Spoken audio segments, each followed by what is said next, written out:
ये चीन की इतिहास की वो 4 असली अनसुलझी गुत्थियां हैं जिन्होंने बड़े बड़े एक्सपर्ट्स तक को सोच में डाल दिया है। और सबसे डरावनी बात यह है, आज तक कोई भी इन्हें ठीक से समझा नहीं पाया। पहली गुत्थी, किनशी हुआंग के 12 विशाल पुतले। 221 ईसा पूर्व में जब किनशी हुआंग ने पूरे चीन को एकजुट किया तो उसने देश भर के सारे हथियार इकट्ठा करके उनसे 12 विशालकाय मानव प्रतिमाएं बनवाई, जिन्हें 12 गोल्डन मैन कहा जाता है। इनकी साइज सुनकर दिमाग हिल जाएगा। सबसे हल्की मूर्ति भी करीब 30 टन की और सबसे भारी 80 टन से ज्यादा। ऊंचाई लगभग 16-17 मीटर, मतलब 5 से 6 मंजिला बिल्डिंग जितनी। अब सोचो, उस जमाने में ना क्रेन थी ना ट्रक, फिर भी इतना भारी पिघला हुआ धातु ढालकर इतनी बड़ी मूर्तियां कैसे बनाई गई? कई लोग तो कहते हैं ये टेक्नोलॉजी इंसानों की लगती ही नहीं, लेकिन असली रहस्य तो बाद में शुरू होता है। किन राजवंश के खत्म होते ही ये 12 पुतले अचानक गायब हो गए। कुछ कहते हैं कि डोंगझुओ ने उनमें से 9 को पिघलाकर सिक्के बना लिए, बाकी 3 को ले जाया जा रहा था, लेकिन रास्ते में नदी के कीचड़ में धंस गए और हमेशा के लिए गुम हो गए। दूसरी थ्योरी ये है कि ये सभी पुतले सम्राट के मकबरे में छिपा दिए गए, लेकिन सच्चाई क्या है आज भी कोई नहीं जानता। दूसरी गुत्थी, वेस्टर्न शिया के रहस्यमयी मकबरे। निंगशिया के हेलान पर्वत के पास एक जगह है जहाँ दूर से देखने पर ऐसा लगता है जैसे मिट्टी के पिरामिड खड़े हो। असल में वो है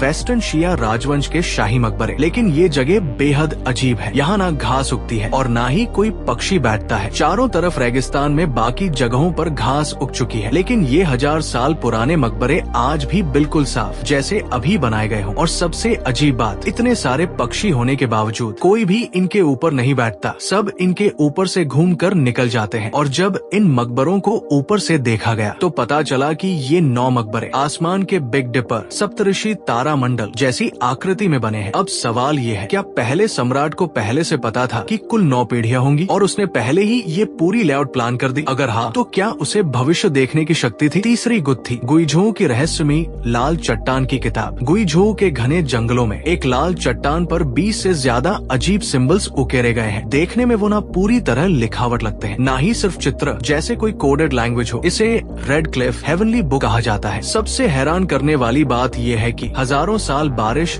और हवा झेलने के बावजूद ये निशान आज भी बिल्कुल नए जैसे दिखते हैं। एक बार साउथ वेस्ट यूनिवर्सिटी के प्रोफेसर जियांग यूझे ने इन्हें देखा और पहली नजर में ही चौंक गए। उन्होंने कहा, ये भाषा नहीं बल्कि कॉम्प्लेक्स मैथमेटिकल फॉर्मूलाज है। उन्होंने सालों तक इन सिंबल्स का एनालिसिस किया, उन्हें तोड़ा, समझा, कंपेयर किया और आखिर में जो नतीजा निकला वो खुद उनके लिए भी यकीन करना मुश्किल था। उनके मुताबिक ये फॉर्मूलाज किसी इंसान के भविष्य तक का अंदाजा लगा सकते हैं। पहले उन्होंने छोटे एक्सपेरिमेंट्स किए, जैसे एक पौधा कब खिलेगा, और वो प्रेडिक्शन सही निकली। फिर बिजली जाने का समय तक सेकंड में प्रेडिक्ट कर दिया और वो भी बिल्कुल सही निकला। धीरे धीरे उन्होंने इंसानों को नंबर्स में बदलकर उनका स्वभाव, पास्ट और फ्यूचर तक एनालाइज करना शुरू कर दिया। एक बार एक्सकवेशन के दौरान 300 लोग 15 दिन तक एक कब्र का एंट्रेंस नहीं ढूंढ पाए। तब उन्होंने इन फॉर्मूलाज का इस्तेमाल किया और रिजल्ट आया। पश्चिम की तरफ 17वां विलो पेड़। सबको ये मजाक लगा, लेकिन जब पेड़ हटाया गया तो नीचे 30 मीटर चौड़ा कब्र का दरवाजा मिला। उस दिन के बाद उन्होंने इस थ्योरी पर पूरी तरह विश्वास कर लिया। चौथी गुत्थी, यांगजी नदी का